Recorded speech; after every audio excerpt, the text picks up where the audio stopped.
ಎರಡನೇ ದಿನಕ್ಕೆ ಕಾಲಿಟ್ಟಿದೆ ವಿಧಾನಸಭೆಯ ಕಲಾಪ. ಇಂದು ಕಲಾಪದ ಪ್ರಾರಂಭದಲ್ಲೇ ಪ್ರಶ್ನೋತ್ತರಕ್ಕೆ ಅವಕಾಶವನ್ನ ಮಾಡಿಕೊಡಲಾಗುತ್ತೆ. ಕ್ಷೇತ್ರದ ಸಮಸ್ಯೆಗಳ ಬಗ್ಗೆ ಬೆಳಕು ಚೆಲ್ತಾರೆ ಶಾಸಕರು. ವಿಧಾನಸಭೆಯ ಕಲಾಪ ಇವತ್ತು ಎರಡನೇ ದಿನ. ಅಸಲಿ ಗದ್ದಲ ಕೋಲಾಹಲ ಇವತ್ತಿನಿಂದ ಶುರುವಾಗುತ್ತೆ. ನಿನ್ನೆ ರಾಜ್ಯಪಾಲರ ಭಾಷಣ ಇತ್ತು. ಅದಾದ ಮೇಲೆ ಸಂತಾಪ ಸೂಚನಾ ನಿಲುವಳಿ ಇತ್ತು. ಇವತ್ತು ಕ್ಷೇತ್ರಗಳ ಸಮಸ್ಯೆಗಳ ಬಗ್ಗೆ ಶಾಸಕರು ಸರ್ಕಾರದ ಗಮನವನ್ನು ಸೆಳೆಯಲಿದ್ದಾರೆ. ನಂತರ ರಾಜ್ಯಪಾಲರ ಭಾಷಣದ ಮೇಲೆ ಚರ್ಚೆ ಆಗುತ್ತೆ. ಹಲವು ಶಾಸಕರು ತಮ್ಮ ಅಭಿಪ್ರಾಯಗಳನ್ನು ಮಂಡಿಸಲಿದ್ದಾರೆ ರಾಜ್ಯಪಾಲರ ಭಾಷಣದ ಕುರಿತು. ಇನ್ನು ಕಲಾಪ ಪ್ರಾರಂಭದಲ್ಲೇ ಪ್ರತಿಪಕ್ಷಗಳ ಅಬ್ಬರ ಜೋರಾಗುವ ಸಾಧ್ಯತೆಗಳಿದ್ದಾವೆ. ಕಾನೂನು ಸುವ್ಯವಸ್ಥೆ, ಭ್ರಷ್ಟಾಚಾರ, ಬೆಲೆ ಏರಿಕೆ ಮುಂದಿಟ್ಟುಕೊಂಡು ಸರ್ಕಾರದ ಮೇಲೆ ಮುಗಿಬೀಳೋಕೆ ರೆಡಿಯಾಗಿದ್ದಾವೆ. ಮೈಸೂರಿನ ಉದಯಗಿರಿ ಪೊಲೀಸ್ ಠಾಣೆಯ ಮೇಲೆ ಕಲ್ಲು ತೂರಾಟಕ್ಕೆ ಸಂಬಂಧಪಟ್ಟಂತಹ ವಿಚಾರ, ಬೀದರ್ ಮಂಗಳೂರಿನ ರಾಬರಿ ಕೇಸು, ಮೆಟ್ರೋ ಬೆಲೆ ಏರಿಕೆ, ಬಸ್ ದರ ಏರಿಕೆ, ಅಧಿಕಾರಿಗಳ ಕಮಿಷನ್ ವಿಚಾರದ ಬಗ್ಗೆ ವಿಪಕ್ಷಗಳು ಮುಗಿಬೀಳೋ ತಯಾರಿಯನ್ನು ಮಾಡಿಕೊಂಡಿದ್ದಾವೆ. ಅತ್ತ ಪ್ರತಿಪಕ್ಷಗಳ ಅಟ್ಯಾಕ್ಗೆ ತಕ್ಕ ಕೌಂಟರ್ ಕೊಡಲಿಕ್ಕೆ ಆಡಳಿತ ಪಕ್ಷ ಕೂಡ ಸಿದ್ಧತೆಯನ್ನು ಮಾಡಿಕೊಂಡಿದೆ. ಅಂದರೆ ಬಿಜೆಪಿ ಸರ್ಕಾರದಲ್ಲಿ ಆದಂತಹ ಹಗರಣಗಳನ್ನು ಕೆದಕುವುದು.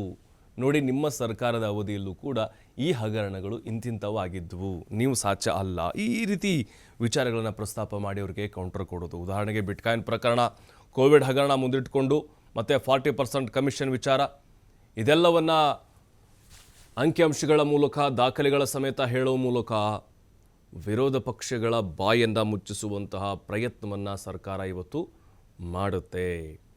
ಅವ್ರ ಹತ್ರನೂ ಕೂಡ ಅಸ್ತ್ರಗಳಿದ್ದಾವೆ, ಇವ್ರ ಹತ್ರ ಬ್ರಹ್ಮಾಸ್ತ್ರಗಳಿದ್ದಾವೆ. ಅವರು ಹೂಡ್ತಾರೆ ಒಂದೊಂದು ಬಾಣ, ಇವರು ಅದಕ್ಕೆ ಮತ್ತೆ ಪ್ರತ್ಯುತ್ತರವನ್ನು ಕೊಡ್ತಾ ಹೋಗ್ತಾರೆ. ಸಾಲು ಸಾಲು ಸರ್ಕಾರದ ವೈಫಲ್ಯಗಳನ್ನು ಬಿಚ್ಚಿಡಲಿಕ್ಕೆ BJP ಹಾಗೆ JDSನವರು ಎಲ್ಲ ರೀತಿಯ ತಯಾರಿಗಳನ್ನು ಈಗ ಮಾಡಿಕೊಂಡಿದ್ದಾರೆ. ಅದಕ್ಕೆ ತಕ್ಕ ಪ್ರತ್ಯುತ್ತರವನ್ನು ಕೊಡಲಿಕ್ಕೂ ಕೂಡ ಸರ್ಕಾರ ಅಣಿಯಾಗಿದೆ. ತಮ್ಮ ಇಲಾಖೆ ಸಚಿವರಿಗೆ ಸಹಜವಾಗಿ ತಮ್ಮ ಇಲಾಖೆಗಳ ಬಗ್ಗೆ ಅಲ್ಲಿ ಪ್ರಶ್ನೆಗಳನ್ನು ಕೇಳ್ಬೋದು. ಅವರು ಕೂಡ ಈಗ ಅಂಕಿಅಂಶಗಳ ಸಮೇತವಾಗಿ ರೆಡಿಯಾಗಿದ್ದಾರೆ. ಜೊತೆಗೆ ಶಾಸಕರು ಈಗ ಅನುದಾನದ ಕೊರತೆ, ತಾರತಮ್ಯ ಆಗ್ತಾ ಇದೆ, BJP JDSನವ್ರಿಗೆ ಸರ್ಕಾರ ಸರಿಯಾಗಿ ಅನುದಾನವನ್ನು ಬಿಡುಗಡೆ ಮಾಡ್ತಾ ಇಲ್ಲ, ಮಲತಾಯಿ ಧೋರಣೆ ತೋರಿಸ್ತಾ ಇದ್ದಾರೆ ನಮಗೆ ಅಂತ ಅವರು ಆರೋಪವನ್ನು ಮಾಡಿರೋದು. ಇದೆಲ್ಲದಕ್ಕೂ ಕೌಂಟರ್ ಕೊಡಲಿಕ್ಕೆ CM ಸಿದ್ದರಾಮಯ್ಯನವರು ಕೂಡ ಸಕಲ ಸಿದ್ಧತೆಗಳನ್ನು ಕೂಡ ಮಾಡಿಕೊಂಡಿದ್ದಾರೆ, ಅಂಕಿ ಅಂಶಗಳ ಸಮೇತವಾಗಿ. ಮತ್ತು ಗ್ಯಾರಂಟಿ ಗದ್ದಲ ಸಹಜವಾಗಿ ಉಂಟಾಗಬಹುದು. ಅದನ್ನು ಹೊರತುಪಡಿಸಿದರೆ ರಾಜ್ಯದಲ್ಲಿ ಕಾನೂನು ಸುವ್ಯವಸ್ಥೆ ಹದಗೆಟ್ಟು ಹೋಗಿದೆ. ಕೋಮು ಸಂಘರ್ಷಗಳಾಗ್ತಾ ಇದ್ದಾವೆ, ದರೋಡೆಗಳು, ಕೊಲೆಗಳು, ಅತ್ಯಾಚಾರಗಳು ನಡೀತಾ ಇದ್ದಾವೆ, ಭಯ ಇಲ್ಲದಂತಾಗಿದೆ. ಅದಕ್ಕೆ ಕಡಿವಾಣ ಹಾಕ್ತಿಲ್ಲ ಸರ್ಕಾರ. ಗೃಹ ಸಚಿವರ ಕಾರ್ಯವೈಖರಿ ಕೂಡ ಅಷ್ಟೊಂದು ಬಲಿಷ್ಠವಾಗಿಲ್ಲ. ಈ ವಿಚಾರವನ್ನು ಕೆದಕೋದು. ಮತ್ತು ದರ ಏರಿಕೆಗೆ ಸಂಬಂಧಪಟ್ಟಂತೆ ಈಗ ಮೆಟ್ರೋ ಆಗಿರ್ಬೋದು, KSRTC ಬಸ್ ದರ ಏರಿಕೆ ಆಯಿತು. ಬಡವರಿಗೆ, ಮಧ್ಯಮ ವರ್ಗದವರಿಗೆ ಇದು ಹೊರೆ ಆಗ್ತಾ ಇದೆ, ಗಾಯದ ಮೇಲೆ ಬರೆ ಎಳೆದಂಗೆ ಆಗಿದೆ. ಇದನ್ನು ಕೂಡ ಇಳಿಸಬೇಕು ಅನ್ನುವಂಥ ಒತ್ತಾಯವನ್ನು ವಿರೋಧ ಪಕ್ಷಗಳು ಮಾಡಲಿದ್ದಾವೆ.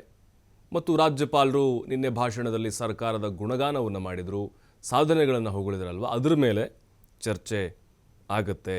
ಸಹಜವಾಗಿಯೇ ಸರ್ಕಾರ ರಾಜ್ಯಪಾಲರಿಂದ ಭಾಷಣವನ್ನು ಮಾಡಿಸಿದೆ, ಬರೆದು ಕೊಟ್ಟಿದ್ದಾರೆ, ಅದನ್ನು ಓದಿದ್ದಾರೆ. ಈ ರೀತಿ ಆರೋಪಗಳನ್ನು ಮಾಡಲಿದ್ದಾರೆ. ಮತ್ತು ಅದಕ್ಕೆ ಕೌಂಟರ್ ಕೊಡಲಿಕ್ಕೂ ಕೂಡ ಆಡಳಿತ ಪಕ್ಷದ ಸಚಿವರುಗಳು ಎಲ್ಲ ಪ್ಲ್ಯಾನ್ಗಳನ್ನು ಕೂಡ ಮಾಡಿಕೊಂಡಿದ್ದಾರೆ. ಅಂದರೆ ಇಲ್ಲಿ BJP ಮತ್ತು JDS ಕಟ್ಟಿ ಹಾಕಲಿಕ್ಕೆ ಇಲಾಖಾವಾರು ಏನೆಲ್ಲ ಕೆಲಸಗಳಾಗ್ತಾ ಇಲ್ಲ, ಫೈಲ್ಗಳು ಮೂವ್ ಆಗ್ತಾ ಇಲ್ಲ, ಶಾಸಕರಿಗೆ ಸರಿಯಾಗಿ ಸಚಿವರುಗಳು ಸ್ಪಂದಿಸ್ತಾ ಇಲ್ಲ, ಎಲ್ಲ ವಿಚಾರಗಳನ್ನು ಕೂಡ ಮುಂದಿಟ್ಕೊಳ್ಳೋದು. ಮತ್ತು ಗ್ಯಾರಂಟಿಗಳಲ್ಲೇ ಸರ್ಕಾರ ಮುಳುಗಿ ಹೋಗಿಬಿಟ್ಟಿದೆ. 5 ಗ್ಯಾರಂಟಿ ಬಿಟ್ಟರೆ ಯಾವುದೇ ಅಭಿವೃದ್ಧಿ ಕೆಲಸಗಳಾಗ್ತಾ ಇಲ್ಲ, ಕುಂಠಿತ ಆಗ್ತಾ ಇದೆ.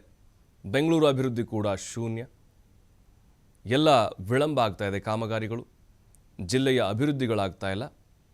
ಹಾಗಾಗಿಯೇ ಆ ಕಡೆ ಸರ್ಕಾರ ಗಮನವನ್ನು ಕೊಡ್ತಾ ಇಲ್ಲ ಅನ್ನುವಂತಹ ವಾದವನ್ನು ಕೂಡ ವಿರೋಧ ಪಕ್ಷಗಳು ಮಾಡಿಕೊಳ್ಳಲಿದ್ದಾವೆ.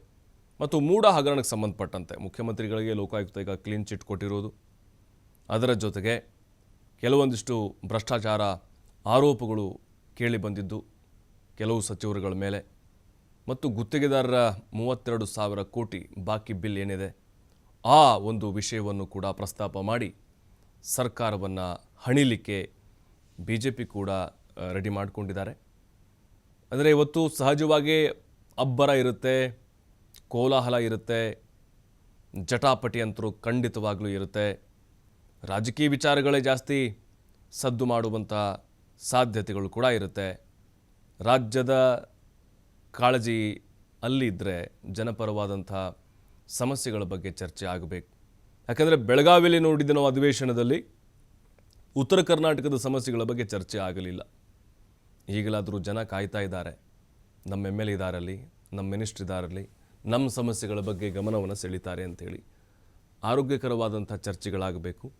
ಮೈಸೂರಿನ ಉದಯಗಿರಿ ಠಾಣೆಯ ಮೇಲಿನ ಕಲ್ಲು ತೂರಾಟ ಪ್ರಕರಣಕ್ಕೆ ಸಂಬಂಧಪಟ್ಟಂತೆ ಕೂಡ ಗಂಭೀರವಾಗಿ ಚರ್ಚೆ ಆಗಲಿದೆ.